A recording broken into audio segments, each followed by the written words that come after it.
आज हम विचार दर्शन में एक नई बात पर अपनी विचार रखेंगे। पुस्तक में जो भी बातें लिखी गई होती हैं या बताई गई होती हैं, उनका यथार्थ क्या होता है अथवा सच क्या होता है, इस पर हम अपनी बात रखेंगे। ईमानदारी से देखा जाए तो पुस्तक चाहे धार्मिक हो, अधार्मिक हो या किसी भी तरह का कोई लेख हो, उसमें या तो कोई विचार होता है या कोई विचारधारा होती है। यही चीज़ें जो है शब्द, वाक्य एवं वाक्यों के समूह तथा लेखों के माध्यम से व्यक्त किया गया होता है। विचार एवं विचारधारा का अपना कोई रूप स्वरूप नहीं होता है, न कोई आकार प्रकार होता है और न कोई रूप एवं रंग होता है। यह किसी दृश्यमान एवं निश्चित स्वरूप वाली चीज़ के माध्यम से व्यक्त होते हैं और अपने अस्तित्व को प्रकट करते हैं। विचार मानव के माध्यम से मानव के लिए बनते हैं तथा मानव के माध्यम से ये कार्य भी करते हैं। स्वतंत्र रूप में कोई भी विचार या विचारधारा कार्य करने की क्षमता नहीं रखता है। इनका अपना कोई कार्य नहीं होता है। इनका जो भी कार्य होता है वह मानव का या मानव समाज का कार्य होता है और यह हमेशा मानव के माध्यम से अपना कार्य संपन्न करते हैं। यहाँ पर यह ध्यान देने योग्य बात है कि विचार एवं विचारधाराएं जितनी भी होती हैं वह मानव के माध्यम से सृजित होती हैं और मानव के माध्यम से कार्य करती हैं, किंतु इनका जो अस्तित्व होता है वह मानव के अस्तित्व से सर्वथा भिन्न होता है तथा विचार एवं विचारधारा में जीवन नहीं होता है। ये इसमें चेतन जैसी कोई चीज़ नहीं होती है। मनुष्य इनका किसी भी रूप में उपयोग करे या किसी भी विचार को धारण करे, स्वीकार करे, न स्वीकार करे या इनके साथ किसी तरह का व्यवहार करे, इसका कोई प्रभाव विचार एवं विचारधारा पर नहीं पड़ता है, किंतु मनुष्य पर विचार एवं विचारधारा का प्रभाव पड़ता है। चूँकि जो विचार होते हैं इनका कोई रूप स्वरूप नहीं होता है, इसलिए ये जिस किसी भी माध्यम से मानव से जुड़ते हैं ये मानव के अस्तित्व का हिस्सा बन जाते हैं और मानव को यह प्रतीत होता है कि विचार हमारे अस्तित्व का अभिन्न हिस्सा है और उसे यह समझता है कि ये इसके बिना हम नहीं रह सकते हैं। जिस किसी भी विचार को मनुष्य इस धारण करता है वह चूँकि उसके अस्तित्व का हिस्सा बन जाता है, इसलिए मनुष्य उसके अनुसार स्वतः कर्म करने लगता है। किंतु सच्चाई ये है कि विचार का अपना अलग स्वतंत्र अस्तित्व होता है, स्वतंत्र कार्य होता है। यह सिर्फ मानव के लिए मानव के माध्यम से कार्य करते हैं, मानव द्वारा उपयोग की विषय वस्तु होते हैं। इनका अपना कोई कार्य नहीं होता है, इनका हर कार्य मानव का ही कार्य होता है और मानव जिस रूप में चाहता है इनका इस रूप में उपयोग करता है। जहाँ तक प्रभाव की बात है, विचारधारा जो भी होती है या कोई भी विचार होता है, सबके अलग अलग गुण होते हैं, धर्म होते हैं और इनके इफ़ेक्ट होते हैं। हर विचार का अलग अलग प्रभाव होता है। इसी तरह से जितनी विचारधाराएं भी हैं उनके अलग अलग प्रभाव होते हैं, उनके अलग अलग कार्य होते हैं। मानव किसी भी विचार एवं विचारधारा को स्वीकार करने, अस्वीकार करने, मानने अथवा न मानने अथवा उसमें फेरबदल करके मानने के लिए स्वतंत्र होता है। किंतु जब किसी विचार को मनुष्य एक बार स्वीकार कर लेता है तो फिर वह उस विचार के अनुसार शासित होने लगता है और मनुष्य को ऐसा प्रतीत होता है कि कोई चीज़ उसे नियंत्रण कर रही है। वास्तव में जो चीज़ उसे नियंत्रित कर रही होती है वह उसके द्वारा जाने अनजाने में स्वीकार किया गया विचार होता है, इसके अलावा और कोई चीज़ नहीं होती है। चूँकि विचार का अस्तित्व स्वतंत्र होता है, मानव के अस्तित्व से अलग होता है, इसलिए मनुष्य को यह लगता है कि उसके अस्तित्व में उससे भिन्न चीज़ कोई बैठी हुई है और उसका वह नियंत्रण कर रही है। यह मानव का अज्ञान जन भ्रम होता है और जिसके कारण मनुष्य को यह प्रतीत होता है कि मानव को मानव से भिन्न कोई बाहरी शक्ति, अदृश्य शक्ति उसका नियंत्रण कर रही है। इसलिए किताब में जो भी बातें लिखी गई होती हैं वह मानव के लिए ज्ञान एवं उपयोग के अलावा और कुछ नहीं होती है। मानव को उन्हें अपना समझना और अपना समझ के व्यवहार करना यह भी अज्ञानपूर्ण बात है, क्योंकि अनंत की कोई चीज़ किसी दूसरी चीज़ की नहीं होती है। हर चीज़ का अपना स्वतंत्र अस्तित्व होता है, कार्य होता है। हाँ, हर चीज़ों के सृजन के कोई न कोई माध्यम होते हैं, लेकिन सृजन के उपरांत बनने वाली चीज़, निर्माण करने वाली चीज़ से के अस्तित्व से सर्वथा पृथक होती है।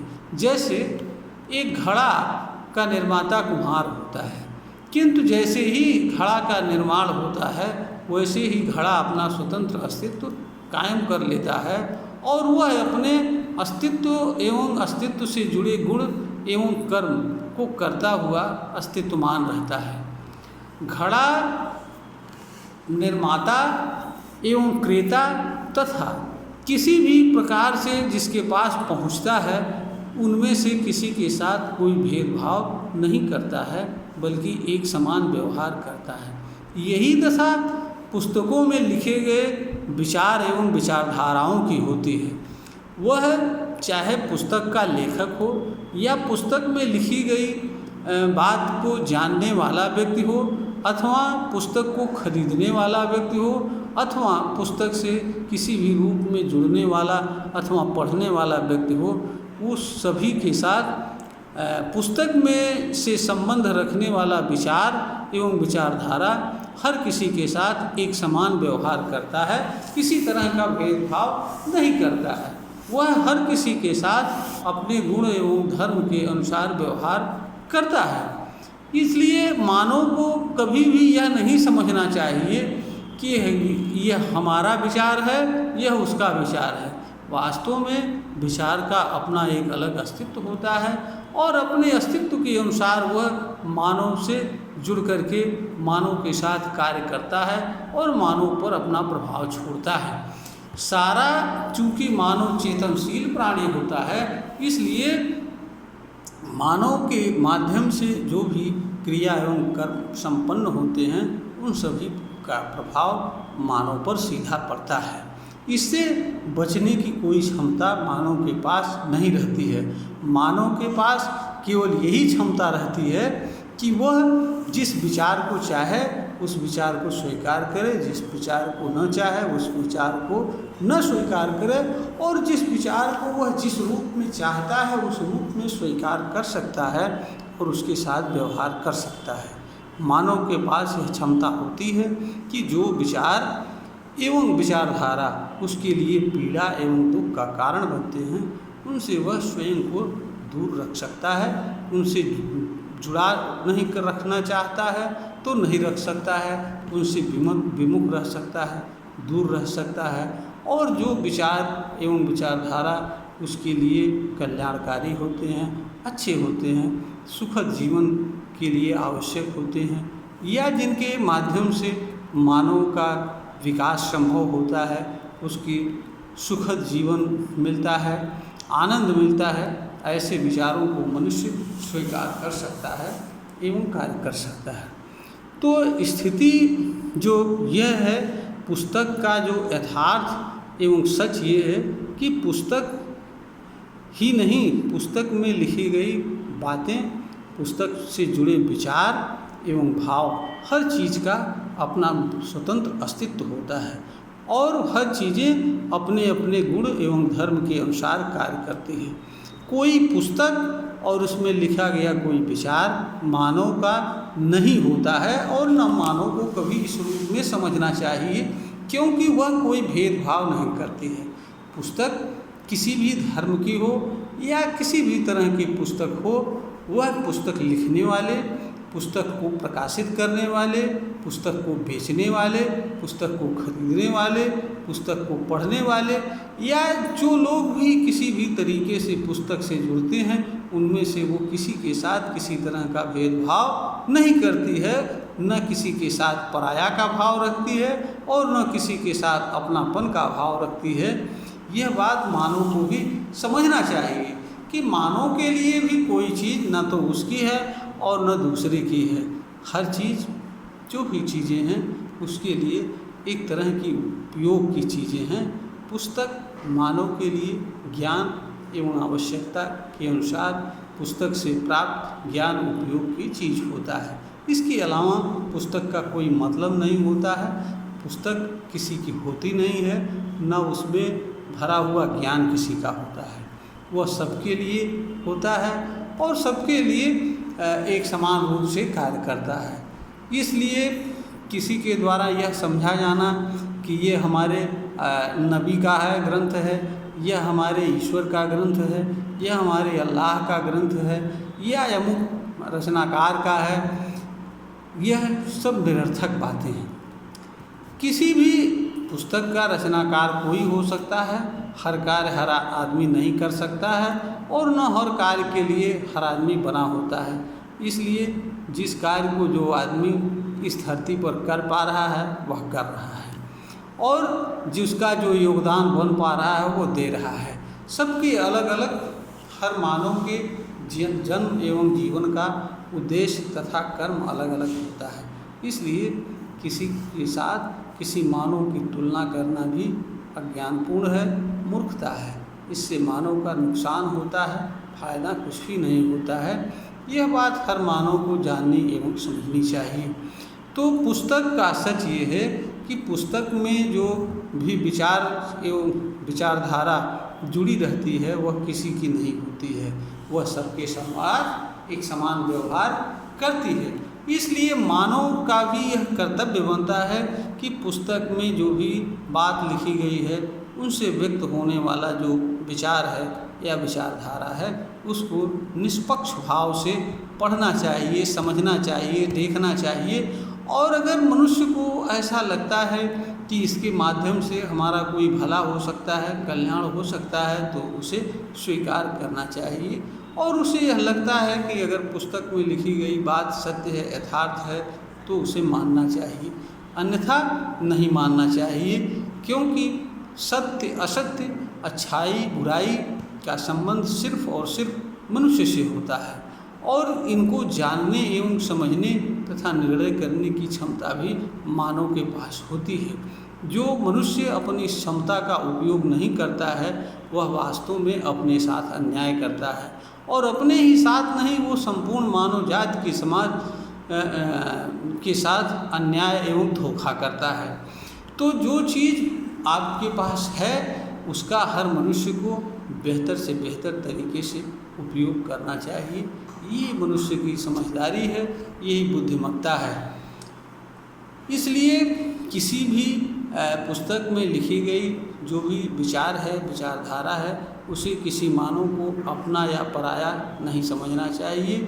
उसे यह समझना चाहिए कि यह सबके लिए है और सबके लिए काम करती है, हमारे लिए भी और दूसरों के लिए भी एक ही तरह से कार्य करती है और किसी तरह का इनके आधार पर अपने भीतर गलत विचार या भेदभावपूर्ण विचार नहीं रखना चाहिए। कोई बात अगर अच्छी लगती है, सत्य लगती है, मानना चाहिए, नहीं लगती है तो छोड़ देना चाहिए। ये इसी में हर मानव का कल्याण है। इनकी सच्चाई को लेकर के, इनकी सत्यता को लेकर के एक दूसरे को आरोपित करना, मारपीट करना, संघर्ष करना, यह मानवीय अज्ञान के अलावा और कुछ नहीं है। अज्ञान हमेशा मानव को दुख एवं पीड़ा के अलावा कुछ नहीं देता है। इसलिए हर मनुष्य का यह कर्तव्य होता है कि जो भी पुस्तक पढ़े उस पर वह अपने शुद्ध अंतःकरण, पवित्र मन, बुद्धि, विवेक, विचार, तर्क, समझ आदि का सम्यक रूप से उपयोग करके पुस्तक में लिखी गई बात की सच्चाई को जानने एवं समझने का प्रयास करें। और अगर उसे लगता है कि कोई बात उसके द्वारा मानी जाने योग्य है, स्वीकार किए जाने योग्य है, तो उसे स्वीकार करना चाहिए, मानना चाहिए। अन्य बातों को इग्नोर करके जीवन जीना चाहिए। इसी में मानव का एवं संपूर्ण मानव जाति का कल्याण है। यह वीडियो ज्ञानवर्धन हेतु बनाई गई है, प्रेषित की जा रही है। अगर श्रोता को यह प्रतीत होता है कि यह ज्ञानवर्धन के योग्य है, इसे लाइक करें, शेयर करें और सब्सक्राइब करें।